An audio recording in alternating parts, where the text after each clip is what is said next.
Halo semuanya, di sini saya sekarang akan menjelaskan tentang uji regresi mediasi dan moderasi. Nah, sebelum masuk ke uji dengan startanya, di sini saya akan menjelaskan konsep dari uji regresi dan mediasi. Uji regresi mediasi dan moderasi. Nah, untuk uji mediasi pertama, itu untuk menjelaskan faktor yang sebenarnya berpotensi mempengaruhi variabel lain dan dari variabel itulah variabel dependen ini terpengaruh yang jika dilihat dari regresi linear tanpa mediasi terlihat aneh gitu. Jadi dari X ke Y itu terkesan tidak berkesinambungan, tapi melalui perantara ini bisa dijelaskan. Misalnya itu X-nya, misalnya variabel independen itu pendidikan orang tua terhadap Y-nya penghasilan anak. Itu secara sekilas mungkin tidak ada kesinambungan antara dua variabel ini. Tapi kalau kita lihat, kalau kita tambahkan variabel mediasi, itu bisa ada misalnya pendidikan anaknya. Jadi hipotesisnya itu pendidikan orang tua yang tinggi itu juga mempengaruhi tuntutan terhadap anaknya untuk menempuh pendidikan yang tinggi juga. Nah, dari pendidikan yang tinggi ini itu bisa mempengaruhi penghasilan anaknya. Nah, dari contohnya tadi itu mediasi itu sebagai perantara untuk memperjelas hubungan dari X dan Y. Nah, itu tahapnya itu ada 3 tahap. Yang pertama itu melakukan regresi linear dari X terhadap Y yang akan disimbolkan dengan C aksen di sini. Kenapa ada slash C? Karena nanti di tahap terakhir akan digabungkan dari M dan M terhadap Y dan XY. Tuh. Kemudian tahap keduanya adalah memperhitungkan bagaimana X mempengaruhi M. Jadi regresi dari X terhadap M yang akan ditandai dengan A.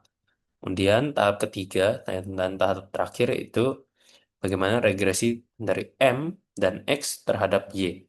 Nah, untuk koefisien dari M terhadap Y itu akan disimbolkan dengan B, kemudian dari X ke Y itu ditandakan dengan C.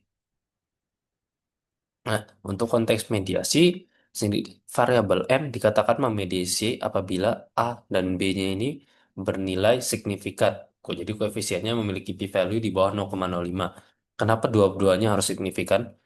Karena ibarat jembatan, gitu. Jadi apabila jembatan A atau B ini salah satunya tidak signifikan, maka ini tidak menjadi pengaruh. Misalnya di A gitu misalnya, A-nya signifikan tapi B-nya tidak, maka modelnya itu tidak cocok di sini. Jadi M tidak menjawab model Y. Jadi A hanya mempengaruhi M tapi M tidak mempengaruhi B. Dan begitu juga sebaliknya. Misalnya M di sini mempengaruhi signifikan terhadap Y, tapi X tidak signifikan terhadap M. Maka M ini bisa dikatakan lebih cocok sebagai prediktor atau variabel independen, bukan sebagai mediasi. Karena X tidak mempengaruhi M. Jadi M bukan perantara bagi X untuk mempengaruhi Y. Nah, kemudian untuk X atau Y ini terserah dari X ke Y ini bisa signifikan atau tidak signifikan. Jadi kalau dia signifikan ini berlaku sebagai independen dan apabila tidak signifikan namun di sini signifikan berarti X harus mempengaruhi M dulu, kemudian dari M baru bisa mempengaruhi Y. Nah, sekarang lanjut ke uji regresi moderasi ya. Nah, untuk uji regresi moderasi independennya X, dependennya Y, dan untuk Z ini adalah variabel moderasinya. Nah, variabel moderasi ini konsepnya adalah mempengaruhi dia mempengaruhi variabel koefisien X ke Y antara memperkuat atau memperlemah.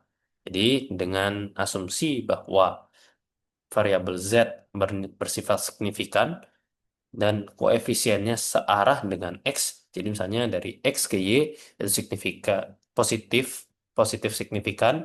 Kemudian dari Z, Z juga memiliki sig- eh, positif signifikan.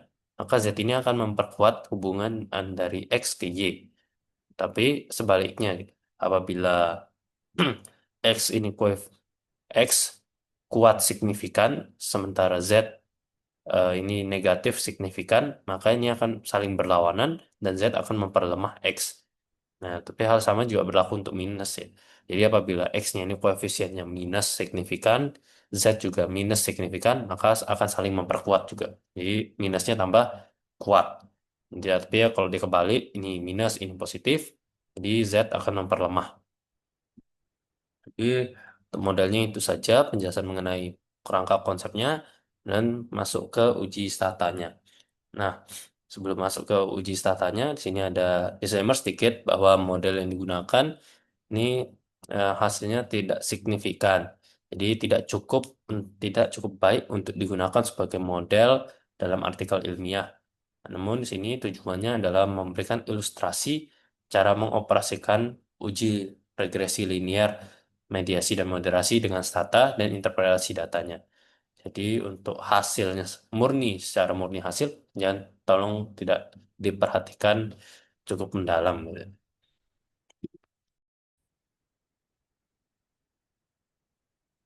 Sekarang saya akan masuk ke uji mediasi, ya, uji mediasi dan di sini data yang saya gunakan itu tingkat pengangguran terbuka Provinsi Indonesia tahun 2023, IPM per provinsi tahun 2023, dan realisasi belanja pemerintah per provinsi tahun 2023. Jadi datanya ini semua sifatnya data cross section dan semua saya ambil dari BPS. Nah, untuk model yang ingin diuji itu adalah variabel independennya realisasi belanja pemerintah, variabel dependennya TPT, tingkat pengangguran terbuka, dan mediasinya berupa IPM. Jadi hipotesisnya itu realisasi belanja pemerintah itu membuka lapangan pekerjaan baru yang berpotensi menurunkan tingkat pengangguran terbuka. Dan juga belanja pemerintah ini digunakan untuk meningkatkan kualitas hidup masyarakatnya, khususnya dari segi sumber daya manusia. Dan bagaimana peningkatan sumber daya manusia itu berpotensi menurunkan tingkat pengangguran terbuka. Jadi masuk ke data seperti sebelumnya ya, masuk ke data editor, dan sini kalau dilihat ada data yang bolong-bolong. Ya. Contohnya di row 11 ini, realisasi belanjanya ternyata kosong. Jadi di sini bisa dilakukan dua cara. Yang pertama itu dengan dibuang outliernya di sini data yang anomali atau bisa ditransform. Namun di video ini saya akan pilih cara membuangnya saja. Ini data yang ada bolong-bolongnya itu dibuang. Tinggal gini row 33 juga datanya hilang. Kemudian 34, 35, 36 juga hilang. Jadi hasilnya akan saya hapus dan langsung di close. Sebelum Nah, sekarang untuk uji pertama tadi sesuai modelnya itu menguji C-aksen. Bagaimana em, realisasi belanja pemerintah berpengaruh terhadap tingkat pengangguran terbuka. Jadi seperti biasa ya, komennya itu regresi dan variabel Y-nya dulu yang dimasukin, variabel dependent, tingkat pengangguran terbuka, kemudian baru variabel X-nya. Ini TPT, realisasi belanja terhadap TPT. Enter, dan ternyata di sini hasilnya tidak signifikan. Jadi untuk hasil interpretasi regresi, kemudian asumsi klasik, di video ini saya akan hanya menjelaskan sekilas saja, interpretasi lebih mendalamnya telah dijelaskan di video sebelumnya. Jadi untuk video ini lebih ke pengoperasian moderasi dan mediasi, dan sedikit interpretasi berdasarkan nilainya saja. Tidak penjelasan lebih dalam tentang hipotesisnya, signifikan, itu. Tidak. Jadi di sini langsung, oh, p-value di atas 0,05 lah, akan langsung saya katakan signifikan, tidak signifikan atau tidak signifikannya itu. Dan di sini seperti biasa untuk model regresi, kalau kita mengajukan regresi, kita juga harus memperhitungkan normalitas dari residualnya, kemudian asumsi klasik lainnya seperti heteroskedasitas, multikolonialitas, atau autokorelasi. Nah, di sini kita tidak perlu melakukan uji autokorelasi karena data yang kita gunakan itu cross section. Dan kalau tidak perlu melakukan ini lagi, apa?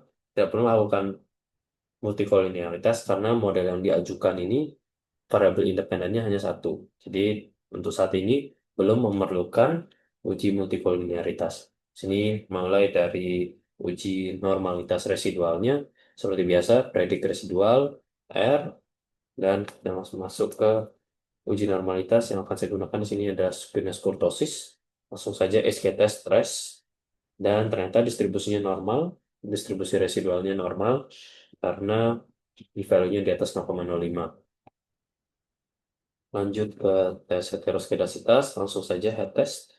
Juga di sini tidak bermasalah heteroskedasitas karena p-value-nya di atas 0,05. Lanjut tahap kedua, di sini kita menguji A. Jadi bagaimana X mempengaruhi M. Jadi di sini bagaimana realisasi belanja mempengaruhi IPM. Komennya juga sama, regresi. Dan di sini karena variabel independennya tetap realisasi belanja, namun kita ada merubah sedikit modelnya. Jadi variabel dependennya di sini berupa IPM. Ini komennya juga sama, tetap. Jadi bagaimana IPM yang menjadi variabel dependen dipengaruhi realisasi belanja. Ntar ternyata juga tidak berpengaruh signifikan. Dan seperti biasa, karena ini kita mengajukan model model regresi lagi, kita juga perlu melakukan uji asumsi klasik yang sama. Predik res. Nah, tapi karena di sini di startup kita sudah ada predik residual dari model sebelumnya, jadi kita perlu ganti namanya agar tidak tumpang tindih. Sini akan saya kasih nama res 2. Sama halnya lagi uji normalitas SK test res 2, enter. Dari sini hasilnya normal di atas 0,05 lagi. Kemudian tes heteroskedasitas, head test di atas 0,05 lagi hasilnya aman. Tapi ternyata ininya tidak signifikan. Model yang kita ajukan tidak signifikan, tapi melewati uji asumsi klasik. Lanjut, sekarang tahap ketiga, yaitu kita menguji B dan C. Jadi untuk komennya, regresi, reg, variabel independen, dan moderasinya tadi, ya, ini PM. Jadi kita langsung saja enter, dan ternyata benar aja. Datanya ini semua tidak signifikan.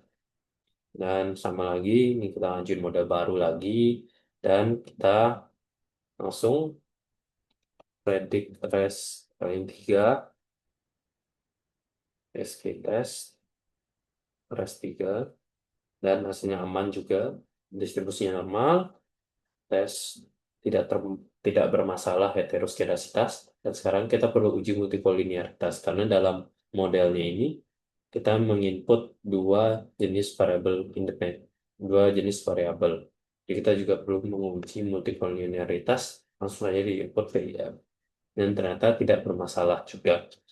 Jadi secara model ini tidak memiliki masalah dalam uji asumsi klasik, namun modelnya ini bisa dikatakan lemah dalam artikel ilmiah, karena dia tidak menjawab apa-apa. Dari X ke Y-nya tidak signifikan, sementara variabel mediasinya juga tidak bersifat signifikan. Jadi modelnya ini tidak menjawab apa-apa. Sekarang saya akan lanjut ke variabel uji uji moderasi.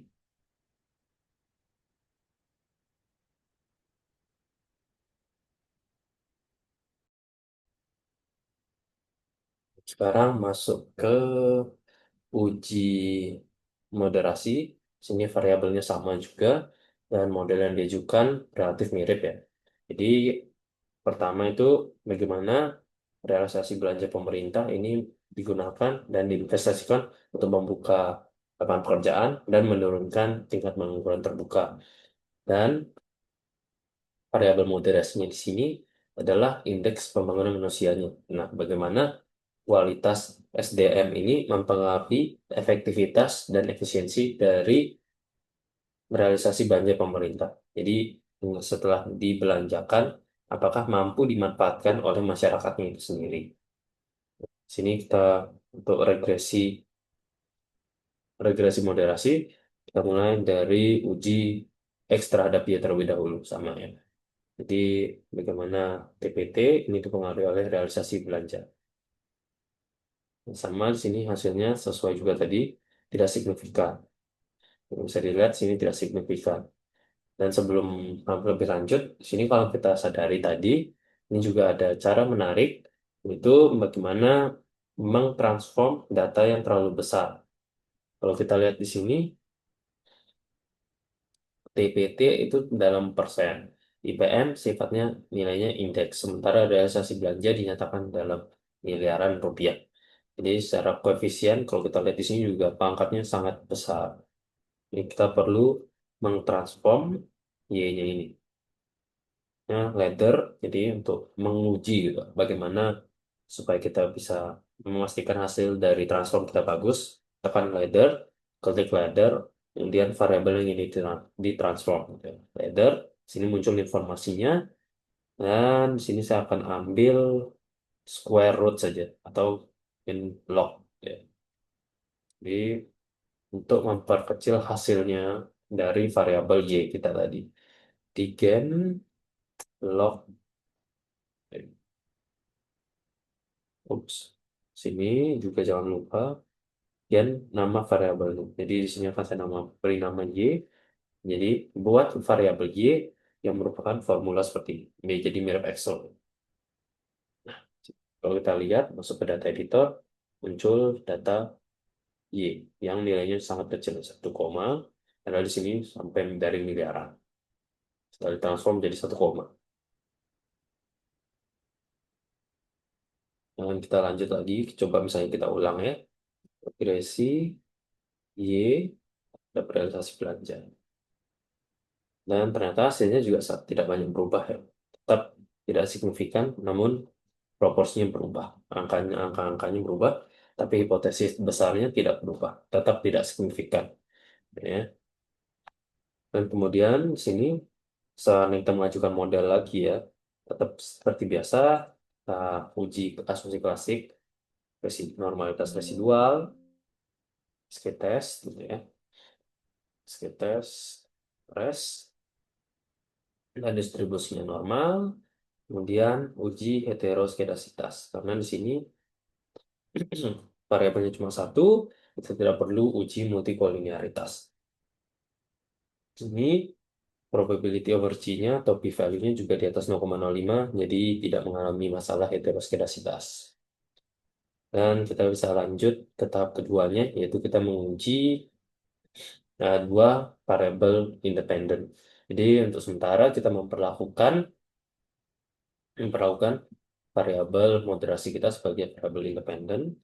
Jadi regresi Y, IPM, dan ya, realisasi belanja.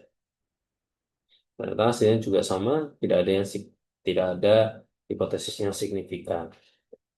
Dan kita lanjut masuk ke kita uji asumsi klasik lagi ya. Predik res 2 ya, sama lagi SG test res 2. Hasilnya juga terdistribusi secara normal residualnya. Kemudian uji heteroskedasitas, tidak bermasalah heteroskedasitas. Dan sekarang kita juga perlu uji multikolinearitas, karena dalam regresinya ini ada dua variabel independen. Ini langsung put VIF. Sama juga yang sini tidak tidak di atas 10, jadi tidak mengalami masalah multikolinearitas juga. Dan terakhir, untuk menguji apakah ini benar-benar memoderasi atau tidak, itu kita perlu generate variabel moderasinya terlebih dahulu. Jadi kita cara generate-nya itu, di sini akan saya beri nama mod ya. Itu dengan mengalihkan variabel moderasi dengan variabel independen. Jadi IPM dikalikan dengan realisasi belanja dan beri nama mod. Gitu. Ya, sini kita regresikan saja semuanya. Jadi dari realisasi belanja, eh dari PPT, dari Y, mohon maaf, yang tadi sudah ditransform Y dengan variabel independennya IPM, realisasi belanja, dan mod gitu ya. Contohnya. Bisa dilihat kalau semua tidak ada hasil yang signifikan. Sayangnya begitu ya. Dan sekarang kita sama lagi, kita uji residualnya. Uji residual, uji uji normalitas residual, heteroskedasitas, dan multikolinialitas. Di SKTest, kelas 3, ini terdistribusi normal, tidak tidak bermasalah heteroskedasitas, dan sekarang kita masuk ke multikolinialitas. Oh, nah ini bisa kita lihat di sini bahwa multikolinialitasnya ini di atas 10, bahkan sangat jauh. Kenapa, kenapa bisa sangat jauh? Karena kalau kita lihat di sini, mod ini adalah hasil kali dari realisasi belanja dengan IPM. Jadi pastinya karena dia hasil dikalikan, pasti multikolinialitasnya sangat tinggi. Nah, untuk mengatasi masalah ini, kita bisa menggunakan eh, mean central dengan mean central. Jadi kita membuat variabel moderasi baru yang juga memperhitungkan mean-nya itu untuk mengatasi masalah multikolinialitas. Jadi yang pertama caranya adalah kita summarize dulu untuk variabel yang ingin kita manipulasi gitu ya. Jadi summarize realisasi belanja, summarize PM,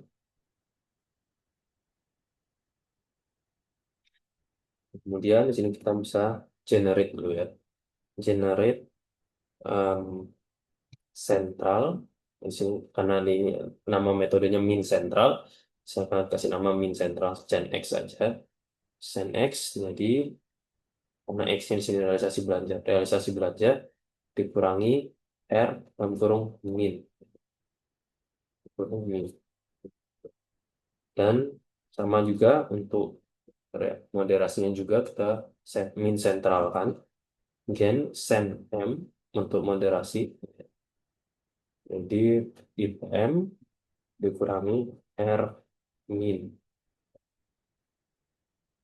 Dan terakhir kita akhirnya akan mengalihkan membentuk variabel moderasi baru yang merupakan hasil kali dari min sentralnya kita ini tadi. Jadi saya akan kasih nama senmod. Senmod jadi moderasi hasil sentral sama dengan sentral moderasi variabel independen dan sentral X nih. Yang tadi tanda kalinya di sini.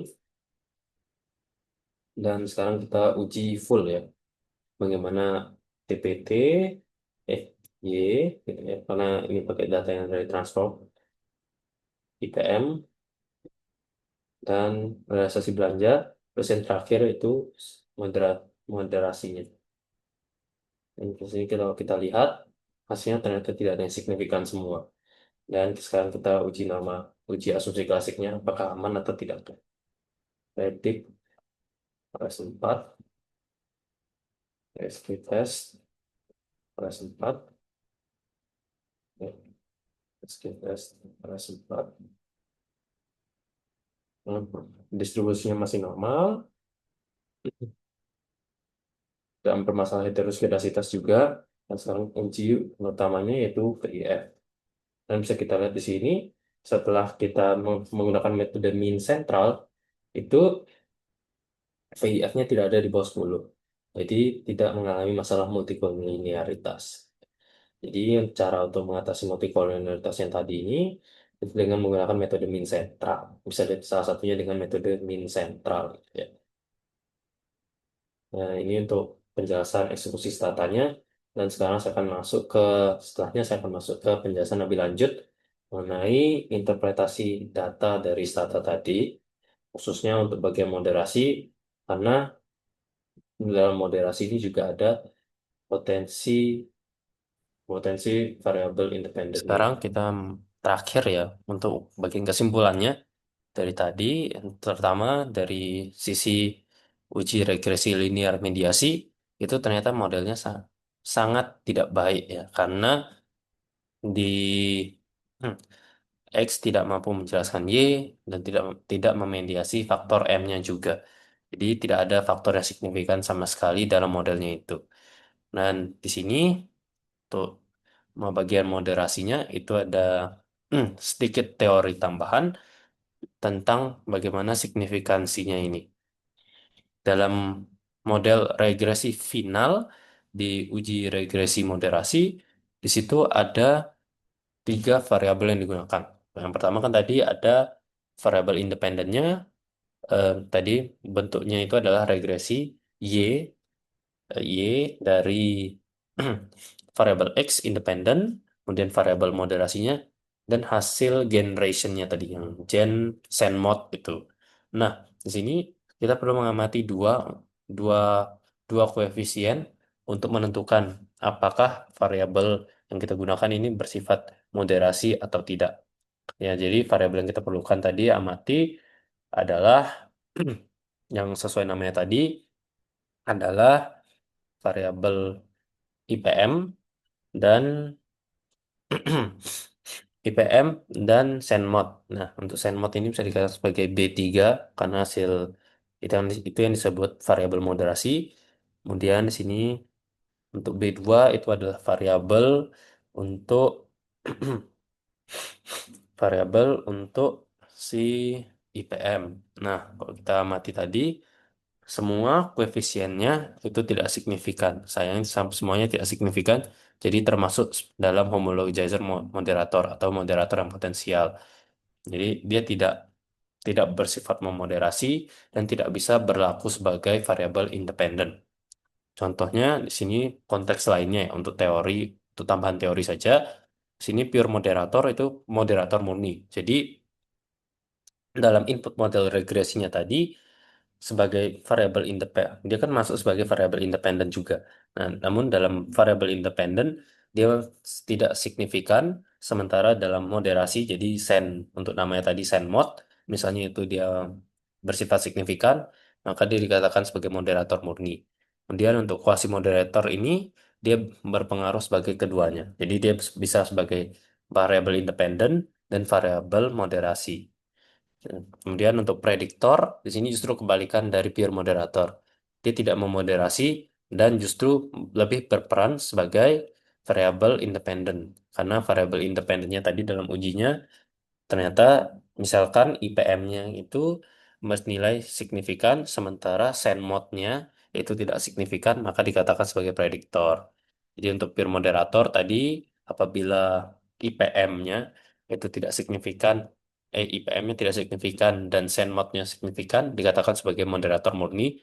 Sementara untuk kelas moderator ini dua-duanya signifikan.